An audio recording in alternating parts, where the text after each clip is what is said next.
¿Qué tal, amigos y amigas? Bienvenidos a una emisión más de su programa Expediente INACYPE. Soy Rafael Ruiz Mena y me da mucho gusto recibirlos el día de hoy. En esta oportunidad traemos para ustedes un programa interesante, un tema relativo a la víctima, e incluso hemos titulado el programa Víctimas culpables, a manera de pregunta. ¿Hay culpabilidad en la víctima de un delito? Y para ese efecto hemos invitado a dos expertos en la materia. Me voy a permitir presentar en primer término a Eric Gómez Tagle. Eric es sociólogo por la Universidad Nacional Autónoma de México, donde hizo también su maestría en estudios políticos y sociales, y actualmente es coordinador de investigación y desarrollo de proyectos en asesoría de diseños normativos, sociedad civil, y es autor de algunos libros, entre los que destacan La explotación sexual comercial de niñas, niños y adolescentes, una aproximación sociológica, que debo decirlo además ha sido uno de los libros más vendidos por parte del INACYPE. Eric, bienvenido. Gracias, muy buenos días. También me permito presentar al doctor José Zamora Grant. José es licenciado en Derecho por la Universidad Autónoma de Tlaxcala, es maestro en Criminología por la Universidad de Barcelona en España, es doctor en Derecho por la Universidad Nacional Autónoma de México, es miembro del Sistema Nacional de Investigadores y actualmente es director del Centro de Estudios, Investigación y Capacitación en Derechos Humanos de la Comisión Estatal de Derechos Humanos de Tlaxcala. Bienvenidos. Gracias, muy buenos días.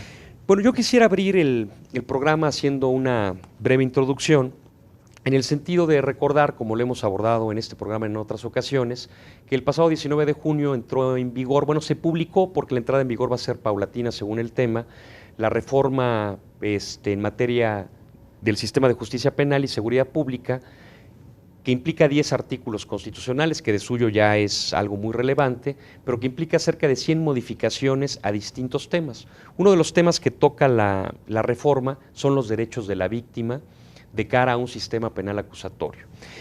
Yo quisiera comentar en primer término, José, contigo, dada también tu especialidad en victimología, ¿cuál es tu opinión respecto a la circunstancia en que queda normada la víctima en la Constitución de cara al sistema penal acusatorio y cómo eventualmente debemos bajar esos derechos que se están estableciendo eventualmente en la legislación secundaria? Claro, habría que hacer algunas reflexiones. Primero, la incorporación paulatina de las víctimas del delito a la justicia penal hacen que la evolución del derecho penal hacia un modelo acusatorio exalte la postura de la víctima, ¿no? Es decir, el derecho penal nació para excluir a la víctima. Su incorporación paulatina, que ya data de algunos años, ¿no?, va de la mano de la evolución de un propio sistema que va hacia la democracia, hacia la acusación. Luego, por ejemplo, los derechos de las víctimas desde el 93 empezaron a entrar a la Constitución, y en la última reforma, en la reciente reforma, se amplían estos derechos y ya habían sufrido por lo menos una reforma más. Dices que lo excluía, perdón, José, que te interrumpa, porque el derecho penal estaba diseñado para sancionar al victimario. Sí, el argumento fue la defensa social, y todo se enfocó hacia el criminal, ¿no?, estudiarlo y castigarlo en pro de la defensa. De la víctima solo había que evitar que se vengara, ¿no? De hecho, en un modelo así de defensa social, robo algo y aunque lo regrese al otro día, el delito se cometió y se sanciona por la comisión del delito, no por si regresas o no lo que robaste. Claro, la evolución del derecho penal hacia la acusación tiende a restar potestades punitivas al Estado para ampliar los derechos de las personas y los involucrados. Por supuesto, de los inculpados, que cada vez tienen un catálogo mayor de reglas del debido proceso, y también de las víctimas de los delitos. La acotación que quería hacer es porque cuando se incorporaron derechos para la víctima por primera vez en la Constitución, salía enteramente igual, porque los procesos penales no estaban pensados en la víctima, porque nunca se pensaron para eso. Es decir, la ley secundaria quedó igual, aunque a nivel constitucional se incorporaron derechos para las víctimas. Exacto, si se hubiera hecho un seguimiento de qué tantos derechos realmente eran eficaces en la protección de las víctimas, habríamos visto que el índice sería de menos del 1%. Claro. Eric, con relación a lo que menciona José, se decía que la víctima era la gran olvidada del derecho penal, del proceso penal, por esa circunstancia que nos platicaba José. ¿Tú consideras que actualmente podría decir que sigue siendo la gran olvidada del proceso penal la víctima? Considero que en gran parte sí. Lo que hemos visto es el avance en materia constitucional. Primero se reforma en 1993, posteriormente se genera el apartado B en el año 2000 y actualmente con esto del año 2008. Quiere decir que es muy reciente las reformas, aun si nos remontamos a la primera del 93. Pero no solamente es una cuestión que pasa en México, sino en el resto del mundo. Por ejemplo, un congreso internacional muy relevante fue el que se llevó a cabo en Jerusalén, Israel, en 1973. Es decir, cuando se empieza a potencializar a nivel internacional los derechos de las víctimas. En general sí podríamos coincidir en cuanto que es el sujeto olvidado del sistema penal. Se ha buscado más, en tal caso, la readaptación social del delincuente que la reparación del daño, la justicia restaurativa en pro de los derechos victimales. Esto no solamente por una falta de interés en la víctima, sino incluso falta de conocimiento. La victimología es muy poco desarrollada en nuestro país. El propio Instituto Nacional de Ciencias Penales ofertó en primera instancia la maestría en victimología, pero se ha visto el interés decreciente por parte de quienes podrían ser estudiantes de estos niveles de posgrado, porque no se cumplen incluso niveles de matrícula. Eso quiere decir que en general el público, los especialistas, estamos interesados más en entender la racionalidad del sujeto transgresor, aquel que se atreve a desafiar el sistema penal, que aquel otro que simplemente es víctima de las circunstancias, víctima de algún sujeto que delinque. Por lo tanto, hay poco avance, me parece, que aterrizaje de la Constitución a leyes secundarias. Segundo, un interés decreciente muy lamentable en cuanto a conocer lo que es la victimología, distinguirla con lo que es la criminología. Por parte de los especialistas. Claro, los especialistas. Y tercero, hay muchas procuradurías estatales todavía que no cuentan con un victimólogo. Es decir, algunas ya cuentan con peritos en el área de criminología, pero no victimología. Eso quiere decir que normalmente los peritajes en cuanto a qué está pasando con la víctima lo realizan los psicólogos. Pero hay que distinguir psicólogos clínicos, sociales, educativos, laborales, etcétera, o si son psicólogos forenses, psicólogos con estudios en el área de victimología. Eso quiere decir que aún entre los especialistas hace falta mucho conocimiento y eso ha impactado también negativamente en políticas públicas y en políticas legislativas. Claro, para efecto de ver quién las desarrolla. Hecho este antecedente muy breve, José, ¿o quieres? Ajá, sí, claro, por supuesto. Yo trato de manejar la idea de que el derecho penal no olvidó a la víctima. El derecho penal la excluyó a propósito. Es decir, el derecho penal moderno se construyó para excluir a la víctima. Luego, incorporarla a manera solo de derechos era perfectamente ineficaz porque no era un derecho penal ad hoc para ello. Esto es lo trascendente de la reforma, ¿no? Una reforma de tantos artículos que va a cambiar la estructura, sobre todo de los procedimientos penales, está tratando de incorporar más a la víctima, ¿no? Entonces es transformar a la justicia penal. Claro, estamos empezando, ¿no? Pero los mecanismos alternativos de resolución de conflictos, la posibilidad de que la víctima pueda incluso ejercitar acción penal de manera directa, es una forma de traer a la víctima a un procedimiento, ¿no?, ya más adecuado para ello. Entonces, con una reforma de los procedimientos adecuada, yo creo que las posibilidades de que sus derechos ahora sí sean garantizados se elevan, ¿no?, porque ya tendremos un procedimiento más adecuado para ello. Entonces hay que aterrizar debidamente estos postulados que establece la Constitución en la reforma, claro, a efecto de que se puedan llevar a cabo en la práctica ya en un proceso penal, ¿no? Así es. Y en ese sentido, Eric, ¿tenemos que avanzar hacia la justicia restaurativa? Sí, me parece que es algo fundamental esta cuestión de justicia punitiva. De algún modo siempre va a permear. Ahora lo que estamos viendo es una inercia en la escalada punitiva en cuanto a convertir todos los delitos en graves y además sanciones en los ámbitos de punibilidad del derecho en cuanto se está rompiendo el principio de resocialización del delincuente. Ahora sí es claramente una cadena perpetua, lo que se está buscando una prisión vitalicia, con lo cual decimos, bueno, más allá de las circunstancias que lo convirtieron en delincuente, lo estamos castigando muy duramente en pro de la defensa social.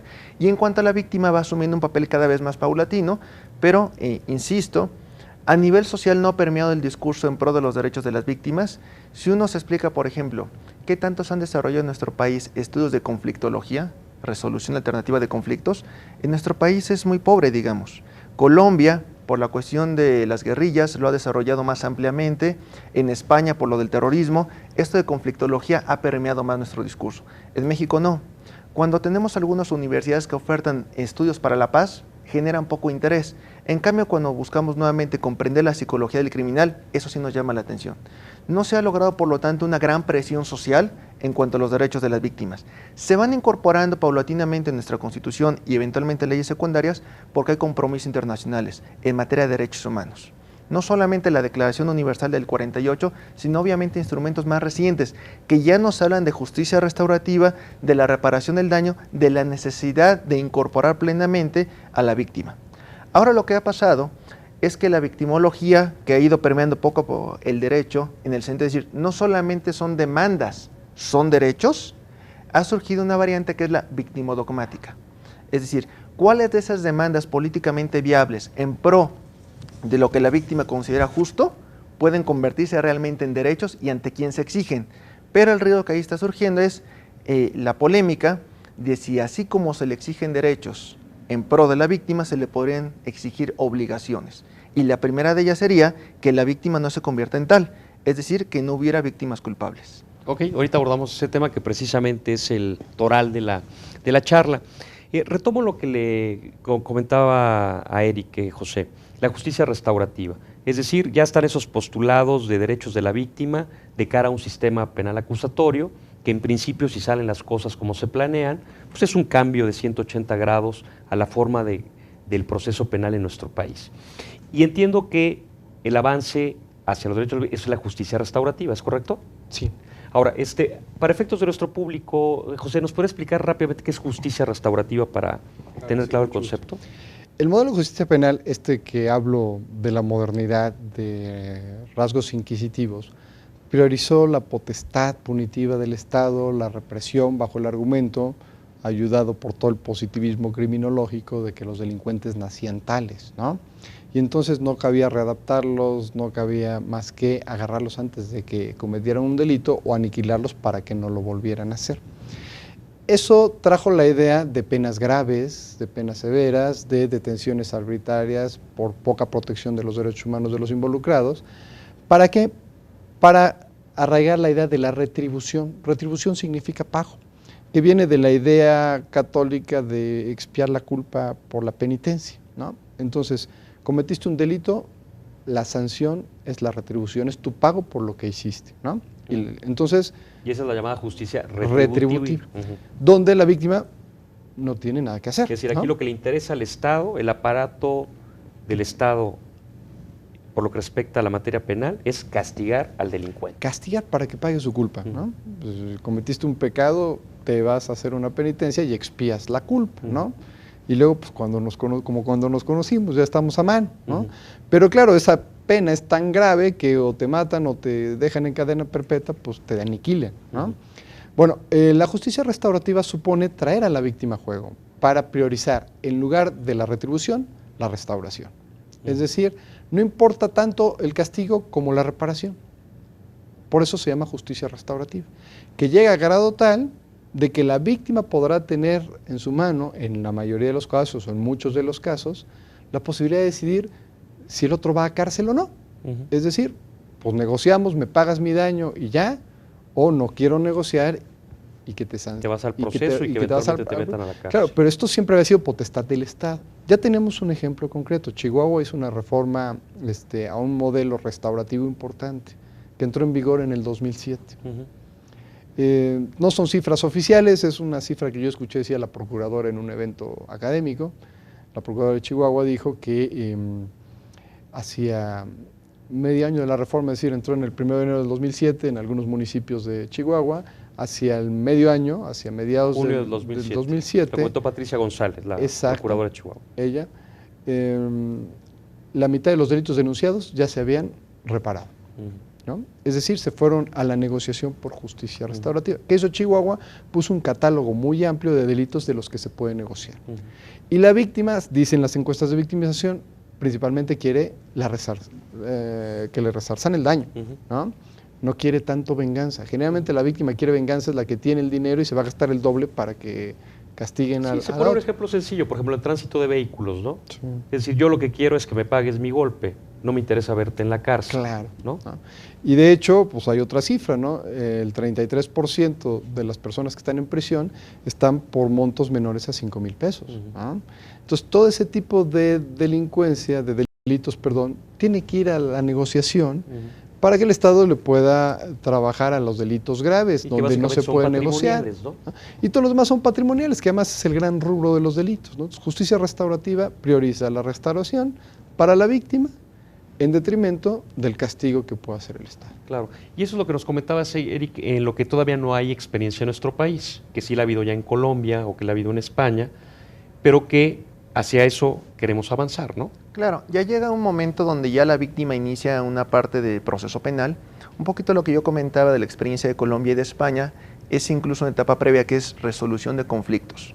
Hay procesos de pacificación, de mediación, conciliación, arbitraje, es decir, diferentes elementos donde se busca que no lleguen a un proceso penal. Cuando donde ya está llegan, por una parte el inculpado, claro, y en otra parte la víctima, se participan en el mismo acto. claro, se busca, digamos, la conciliación de intereses. Digamos que no es en ese momento la idea de una víctima y un delincuente, sino intereses divergentes que ha generado conflictos. Vamos a ver si se pueden atender por vías alternas a la justicia penal. Si ya es necesario llegar a esta otra instancia, lo que se busca no es una justicia retributiva, sino restaurativa. Es decir, se busca la reparación del daño.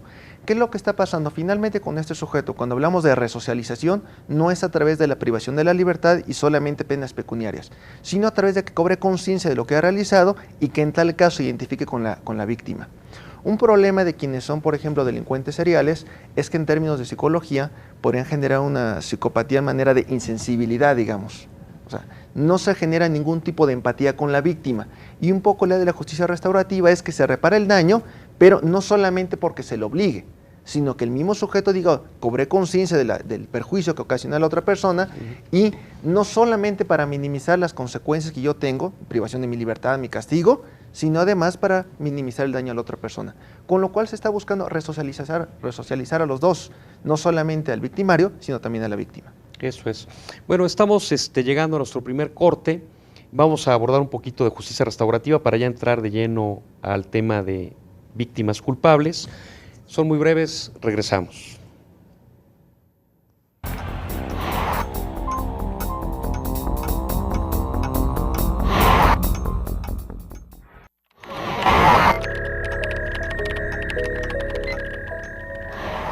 Regresamos, gracias por continuar con nosotros. Recuerde que nos interesan mucho sus opiniones, sus sugerencias, sus comentarios, las cuales los esperamos en expediente.inacipe@inacipe.gov.mx o bien llámenos al teléfono 54 87 15 00 a las extensiones que aparecen en pantalla. Pues seguimos con el desarrollo de nuestro tema. Nos quedamos hablando de la justicia restaurativa, esta que pretende darle ya un papel distinto a la víctima para reparar el daño, tanto patrimonial como moral.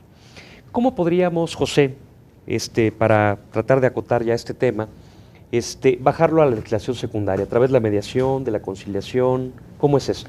Claro, la Constitución en su reforma lo que hace es dar parámetros generales, ¿no?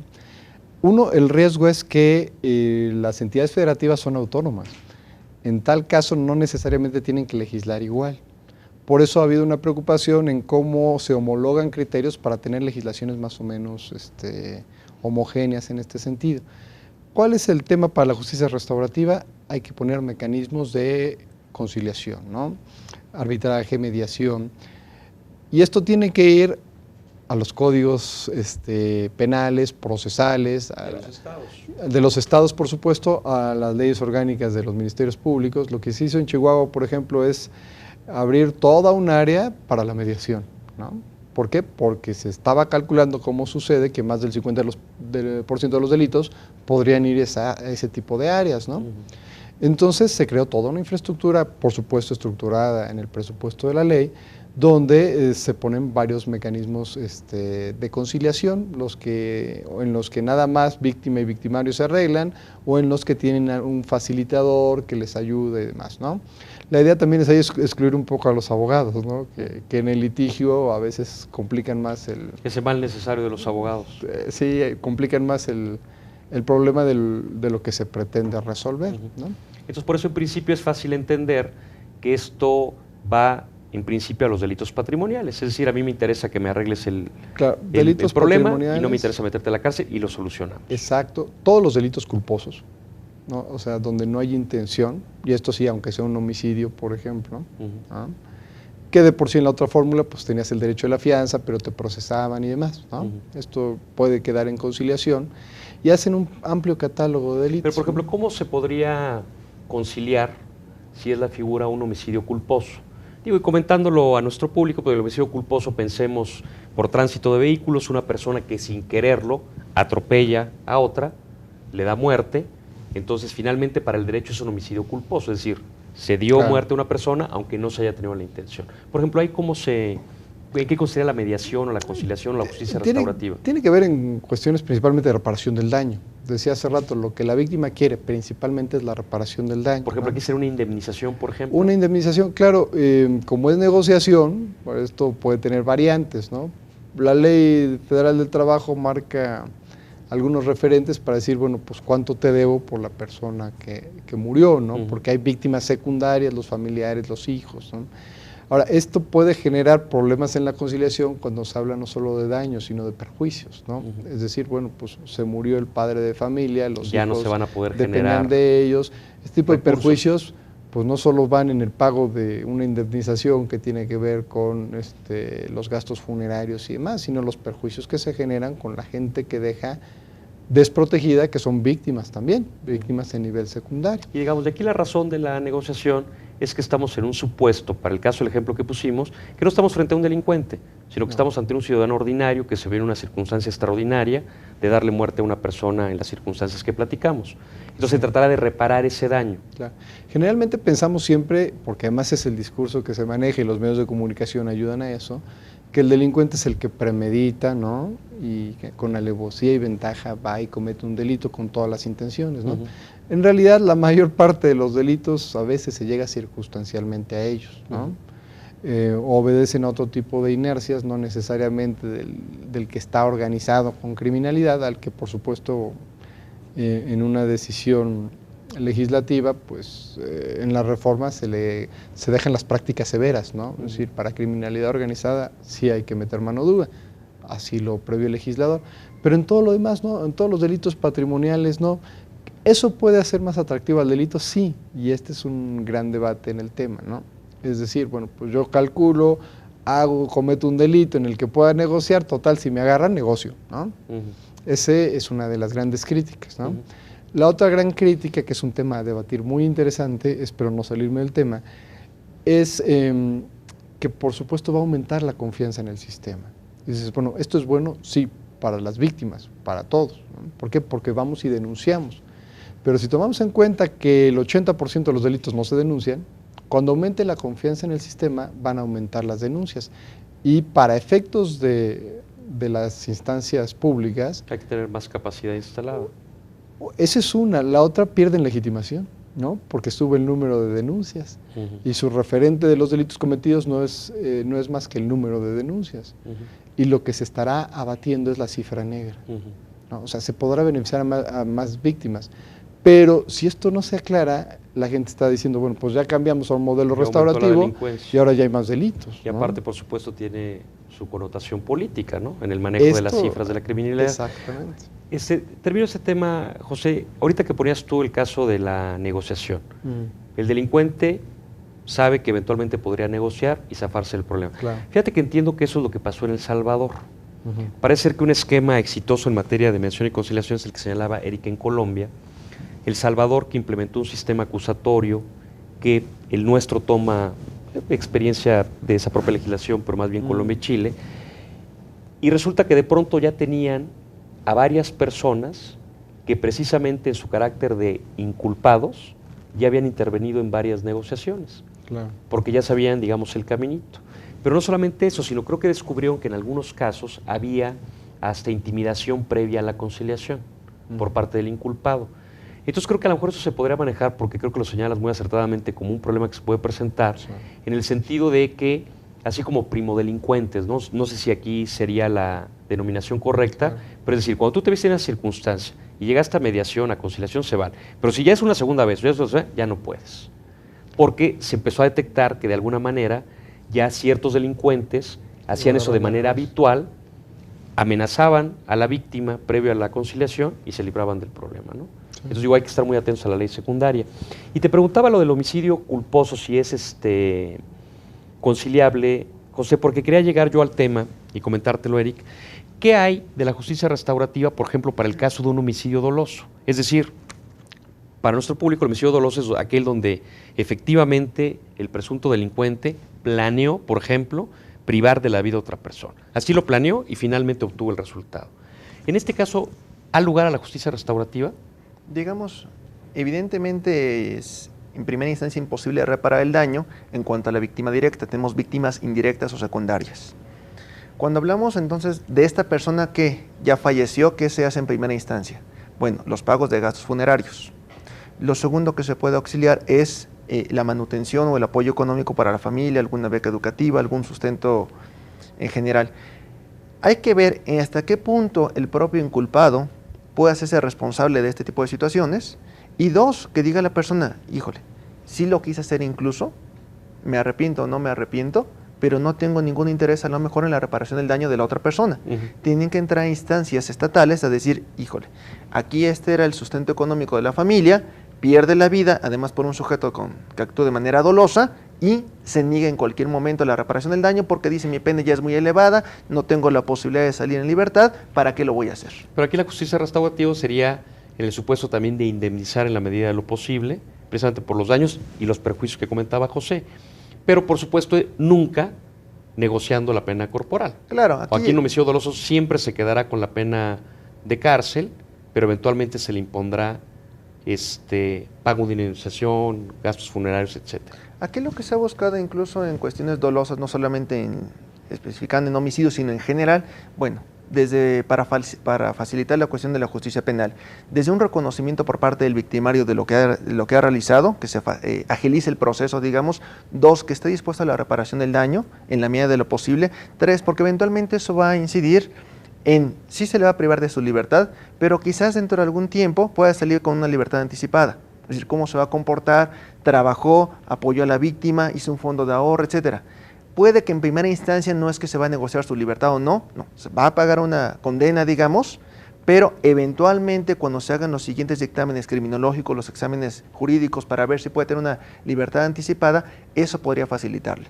Es decir, tengo una víctima que finalmente lo hice de manera intencional, pero en la medida de lo posible se le facilitó, digamos, la superación de esta conmoción a los familiares. Entonces se les dio el apoyo médico, el apoyo psicológico. Hay muchas veces que quedan traumados por el acontecimiento. Bueno, si se le brindó ese tipo de apoyo, si no en primera instancia el sujeto delincuente, sí lo hizo el Estado para resarcir un poco el daño. Y en segunda instancia, hasta qué punto, como parte del proceso de resocialización de este sujeto, decide apoyar a las víctimas. Puede ser que a través de su trabajo se genere un pequeño fondo económico y él decide retribuir económicamente al menos. No se repara el daño, es una pequeña cuestión en pro de las víctimas, pero que eventualmente le puede favorecer a él también para una libertad anticipada, si así se considera conveniente. Claro. Fíjate que en justicia restaurativa, José, me comentaba una profesora investigadora del NACIPE, Joana del Río, no sé si era Gran Bretaña, pero digo, el caso es que en justicia restaurativa, por ejemplo, en el supuesto de un delito doloso, pensemos un homicidio doloso, es decir, alguien que quiso matar a la persona y finalmente lo consiguió, que independiente de lo que nos acaba de comentar Eric, de resarcir vía daños, perjuicios, eventualmente la falta de esa persona, que se generaron mecanismos que se consideraron importantes para la víctima, que muchas veces, o los ofendidos, los familiares, que necesitaban saber por qué pasó lo que pasó, que aparentemente es muy importante para ellos. Es decir, ya se privó de la vida, por ejemplo, al padre. Eventualmente la víctima estuvo dispuesta, el ofendido estuvo dispuesto porque así lo condenaron, a resarcir económicamente la pérdida, además de la pena corporal. Pero que se ha echado a andar el eventualmente en un momento dado, después de prepararlos ambos, poner a estas víctimas secundarias y al ofendido cara a cara, porque resulta importante para la víctima saber por qué lo hizo y que de alguna manera tienen ya una suerte de tranquilidad al encarar a la persona que le privó de la vida, por ejemplo, al padre o al esposo, de por qué lo hizo. Bueno, no sé de qué modelo se trate, pero sí es bien interesante reflexionar al respecto, ¿no?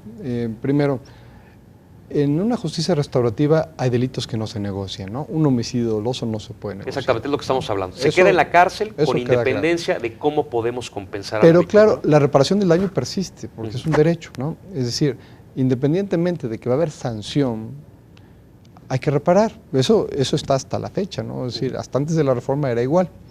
Aquí el punto es que al cambiar el sistema procesal, se dan dos cosas. Por un lado, lo que decía Eric. Bueno, quizá como estamos priorizando la reparación del daño, sí vas a prisión, pero va a haber algunos mecanismos para que la pena sea menos elevada y eso facilite más la reparación del daño. ¿Por qué esto es interesante? Porque con un sistema penal inquisitivo y tradicional, bueno, pues ya estoy en la cárcel, voy a estar 30 años acá, todavía de tonto voy a reparar el daño, ¿no? No reparo el daño. Pero si reparar el daño me supone salir antes, tener algunos beneficios, entonces sí lo voy a hacer. Eso es priorizar la reparación del daño sin restar potestad punitiva para estos delitos que son graves. Ahora, el tema es importante para las víctimas secundarias saber el por qué. Esto debe de quedar, a mi juicio, más claro, o el beneficio viene de un modelo de justicia restaurativa, cuando el Estado tiene más capacidad y más tiempo para atender delitos graves, ¿no? Porque ya le quitaste toda la chamba de la investigación, de los que se fueron a mediación y conciliación. Eso quiere decir que puedo atender de mejor manera en la investigación y en las pruebas de los delitos graves. Incluso cambia el mecanismo tiene que cambiar, ojalá la ley secundaria lo adecue bien, el mecanismo para probar. ¿Para qué? Porque entonces ahora la certeza en la prueba es indispensable, ¿no? La certeza en la prueba, al momento de la sentencia, la propia sentencia tiene que aclarar perfectamente las causas y motivaciones del hecho delictivo.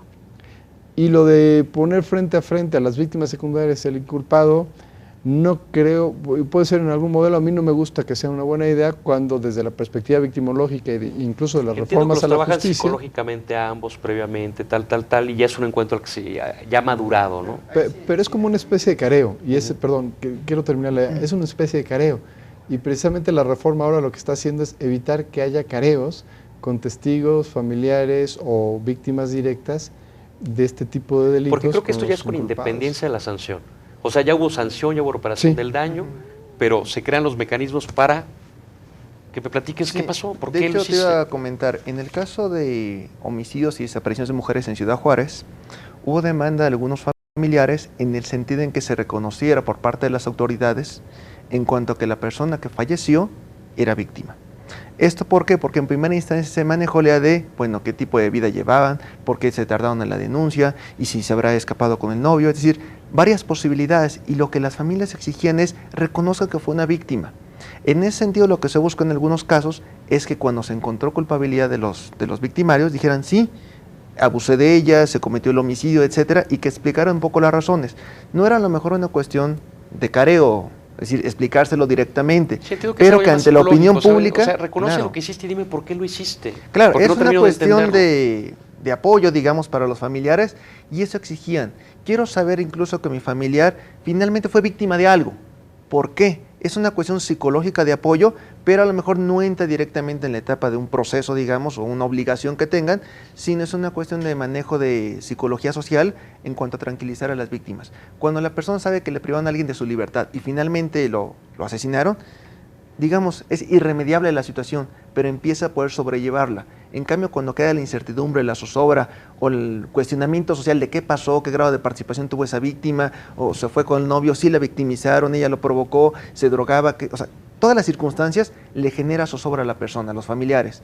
En cambio, cuando el victimario reconoce qué hizo y por qué lo hizo, calmas un poco la cuestión a nivel de psicología social. Exacto, a nivel de psicología social. Y aquí entramos, José, a lo que llamamos víctimas culpables o preguntamos víctimas culpables. ¿Hay víctimas que tienen la culpa de ser víctimas de un delito? Curiosamente, los estudios de victimología, cuando empezó la victimología a tratar de meter a la víctima en la discusión penal y en el escenario penal... ¿Estamos hablando de los 90s?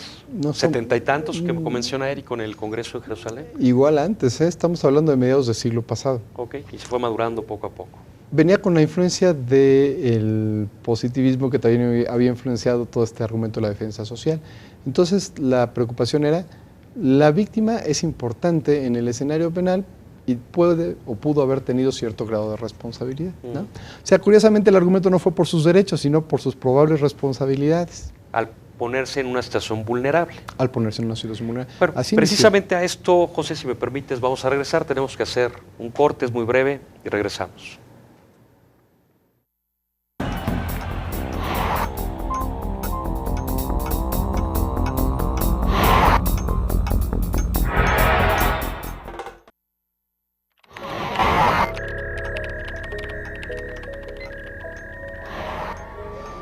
Bien, regresamos. Gracias por continuar con nosotros.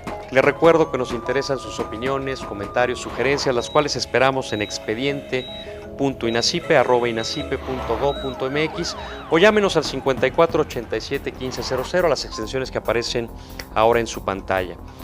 Antes de continuar con el tema, simplemente quiero recordarles, ya están abiertas las inscripciones para el quinto ciclo de cursos sabatinos del INACIPE, del Instituto Nacional de Ciencias Penales, octubre-noviembre.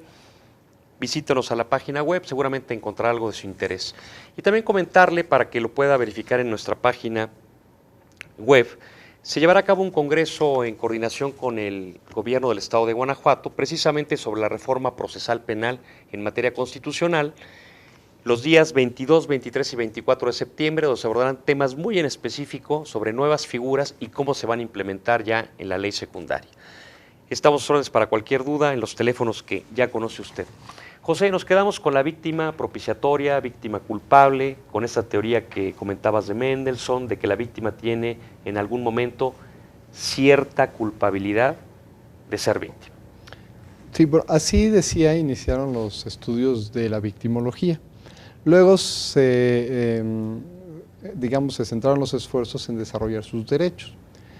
Pero si hacemos una reflexión de cómo un modelo acusatorio que deja las inercias inquisitivas en la justicia penal supone restar potestades punitivas al Estado. Y esto también puede llevar, como ha llevado, al análisis de las responsabilidades de las víctimas. Me explico. Si quieres, manejamos el ejemplo que me parece interesante para la discusión.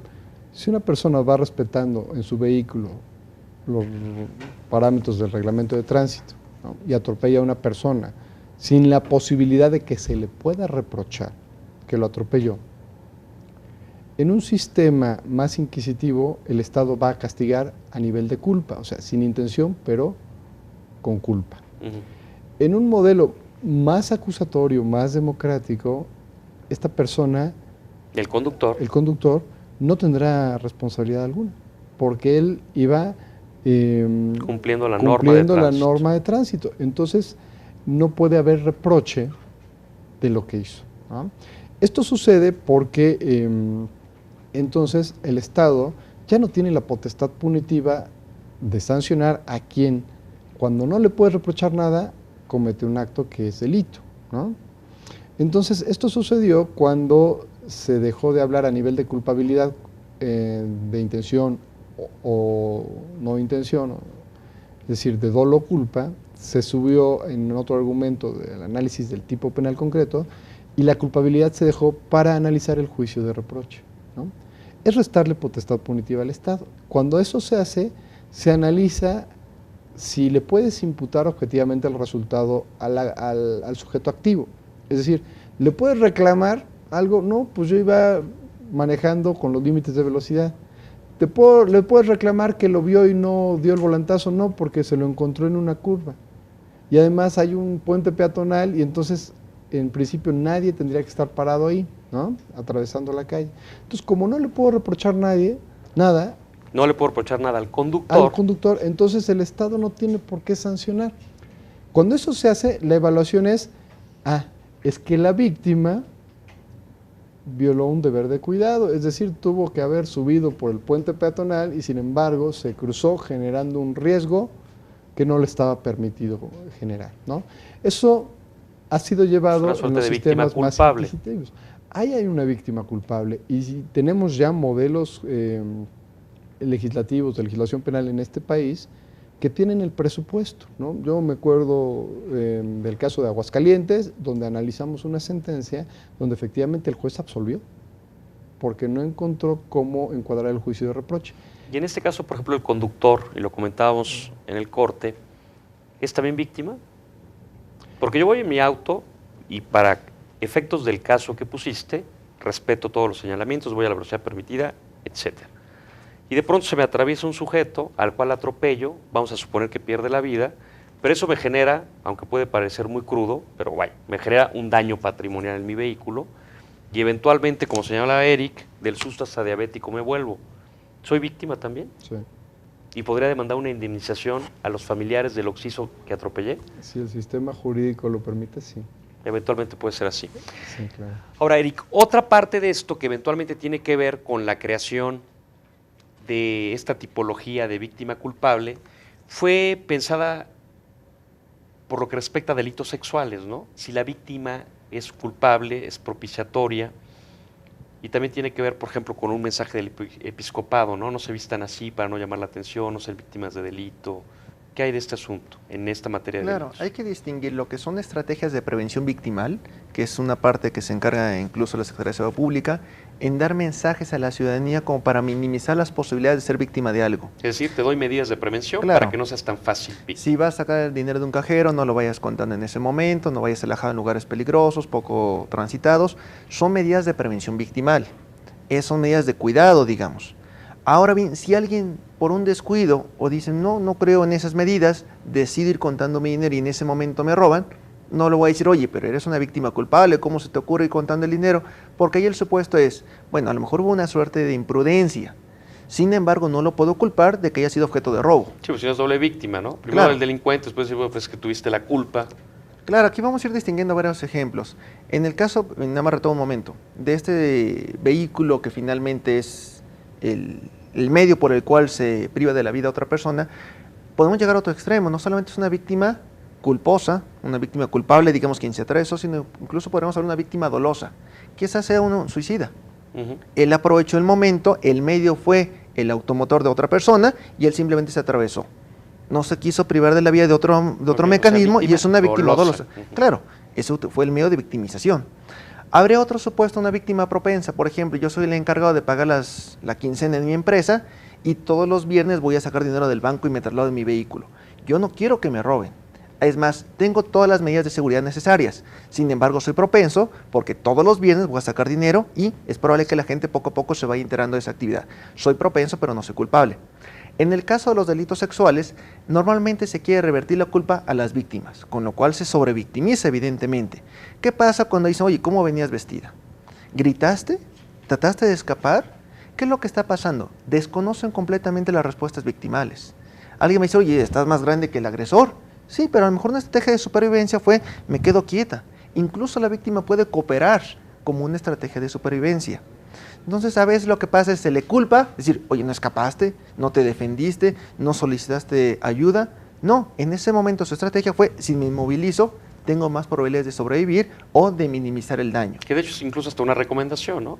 Claro, es que hay varias posibilidades, o sea, te dicen, si ves que puedes escapar, inténtalo, pero si ves que te puede provocar un mayor daño, coopera, minimiza, etcétera. Son respuestas victimales todas igualmente válidas. Alguien le dice, oye, ¿por qué trataste de escapar? Te hubieras quedado quietecita, eres culpable. No, pues su estrategia de superación de ese momento de crisis.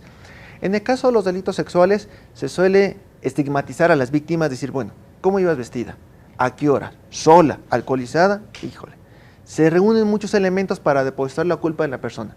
Sin embargo, a diferencia de la persona que se atraviesa en una vía que no era correcto porque además había un paso peatonal, en este caso no. Está haciendo uso de su garantía constitucional de libre tránsito. Además, la seguridad pública es monopolio del Estado y no es responsabilidad exclusiva de la persona. Y en tercera instancia, como se vista, es libre desarrollo de la personalidad. Esta persona no está infringiendo ninguna norma, digamos, más allá de recomendaciones.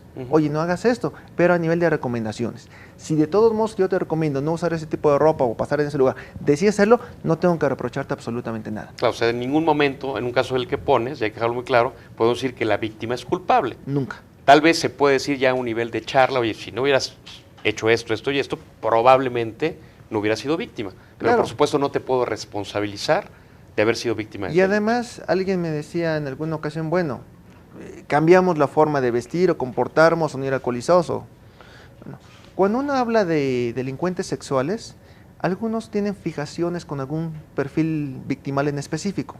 Alguien le puede llamar mucho la atención a alguien que se vista con ropa muy escotada, pero habrá un delincuente sexual que sea todo lo contrario, que su perfil victimal sea alguien, no alguien que vaya muy escotado, sino al contrario que sea muy serio, muy conservador. Es decir, le voy a echar la culpa a esta persona porque se vistió de esa manera, sabiendo que había un delincuente sexual que es su prototipo. No. O sea, no podemos depositar en este caso la culpa a las víctimas en el caso de delitos sexuales. En este caso, me han planteado, bueno, ¿qué pasa si te vas con el novio, llegas incluso a una habitación de hotel y en ese momento decides no continuar el acto sexual? Punto. Decidiste no continuarlo. Lo que pasó después fue una victimización. O tú querías erotizar a la otra persona, enamorar, conseguir pareja, salir a bailar. Eso querías. ¿Qué estamos hablando? Cuando hablamos, por ejemplo, del delito de violación, es la imposición de la cópula. Quiere decir que cada víctima va estableciendo los límites, es decir, hasta aquí quiero llegar. Es una relación consentida. Cuando una de las dos partes transgrede el consentimiento de la otra, es completamente víctima. Y yo no puedo decir, híjole, es culpable, mira dónde habían llegado. No, estableció los límites. Tanto es así que por eso se aprobó y lo reconoció la Suprema Corte de Justicia, la violación marital. No importa que cohabiten, no importa que tengan experiencia sexual previa, no importa que tengan hijos en común, si en ese momento del contacto la mujer o el hombre dice no, se puede llegar a caso de una violación. Punto, y no hay ninguna culpa.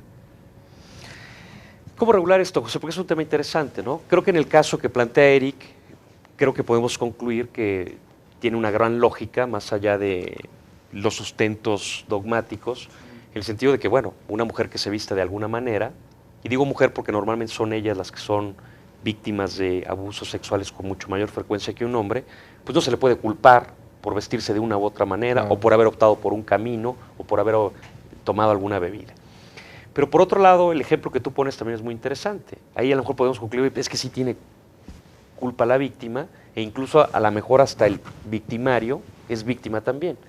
¿Cómo podemos resolver eso de alguna manera para que se pueda analizar ya en lo particular cada caso? ¿Cuáles deben ser los parámetros? Primero, el tema es de legislación, y legislar no es nada fácil, es decir, hay muchas reglas. Digamos, podríamos categorizar que se trata, por un lado, de si podemos o no reprocharle a la víctima.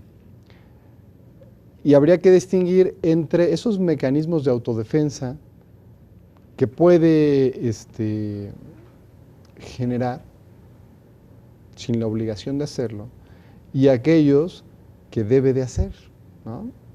Pero ¿cuáles van a ser uno y cuáles van a ser otro? Es muy complicado. Porque, digamos, en términos de opinión, a lo mejor amigos que nos están viendo, algunos podrán decir, en el caso de Eric, bueno, es que si la mujer iba vestida de tal manera, fue a un lugar de no muy buena reputación, se alcoholizó, bueno, pues tiene culpa.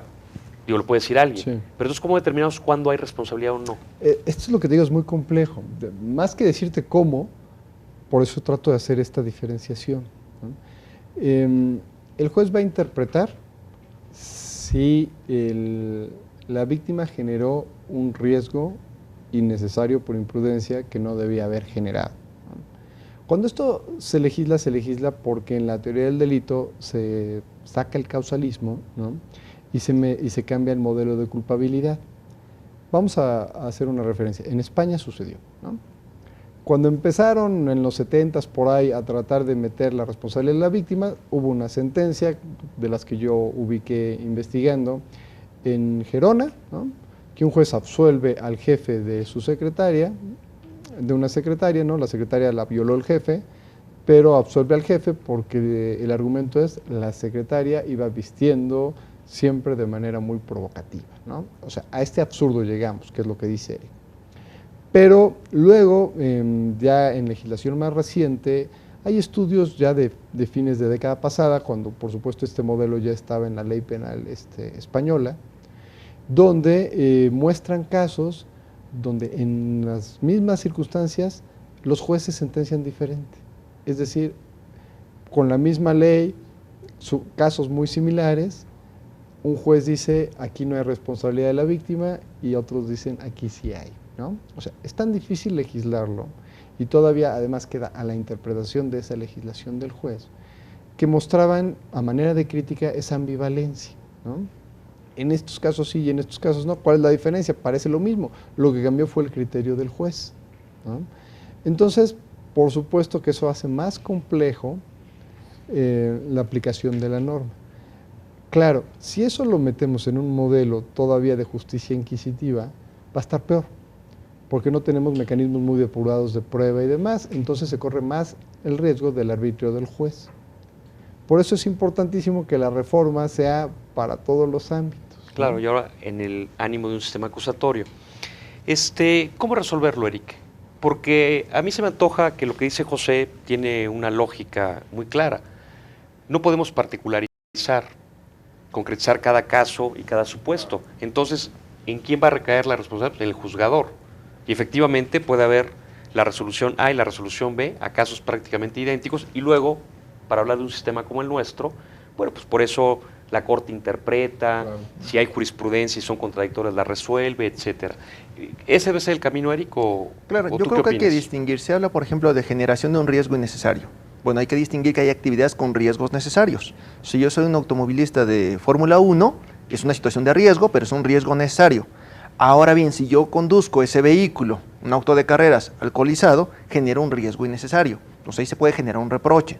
En el caso de delitos sexuales, pues no se va a generar ningún reproche, no se generó ningún riesgo innecesario, punto. Era libre tránsito. Es decir, hay un discurso incluso misógino, sexista, con tintes de discriminación de género, donde buscamos culpar a la víctima y que además a nivel de responsabilidad social y estatal, decimos hay que depositar toda la responsabilidad en esa persona y no en todos los demás. Creo que eso sí hay que hacer un reconocimiento tajante de que esto no es así. Finalmente, aun si tuviéramos una víctima culpable o una víctima dolosa, es una víctima. También hay que buscar la reparación del daño. Alguien que se quiera suicidar, oye, requiere la atención psicológica. ¿Por qué está pasando esta situación? Es decir, ¿y cuál es el contexto, su dinámica familiar que está generando ese tipo de situaciones? Es decir, más allá de reprocharle algo, hay que atenderlo también como víctima. Quizás después de ese proceso, ver otras tipo de instancias, es una instancia en la que no hemos llegado porque nos falta mucho conocimiento victimal. Yo quisiera, antes de que concluyamos el programa, decir una frase que me parece que es emblemática. La autoprotección es un derecho, no una obligación. Aquel que decide no ejercerlo, no le podemos reprochar. Claro. Ahora bien, si alguien decide usarlo, por eso existe la legítima defensa. Pero hay que distinguir entonces todo este tipo de respuestas, porque lo más fácil siempre es depositar la responsabilidad en la víctima y como sociedad hacernos como que no vemos la situación que está pasando. Muy bien, Eric, pues muy aleccionador. Yo quiero agradecer a Eric y a José. Ya estamos llegando al final del programa. Y bueno, creo que es muy aleccionador porque precisamente ahora en muchas instituciones, en el seno de conferencias como la Procuración de Justicia, de presidentes de tribunales, instituciones académicas, están trabajando en proyectos de legislación secundaria para implementar de la mejor manera la reforma penal. Ojalá muchos de ellos puedan escuchar opiniones de gente como ustedes en cada uno de los distintos temas para encontrar las figuras y los medios para mejor llevar a la realidad, ahora que queremos cambiar y dar un giro de 180 grados a nuestro sistema de justicia penal.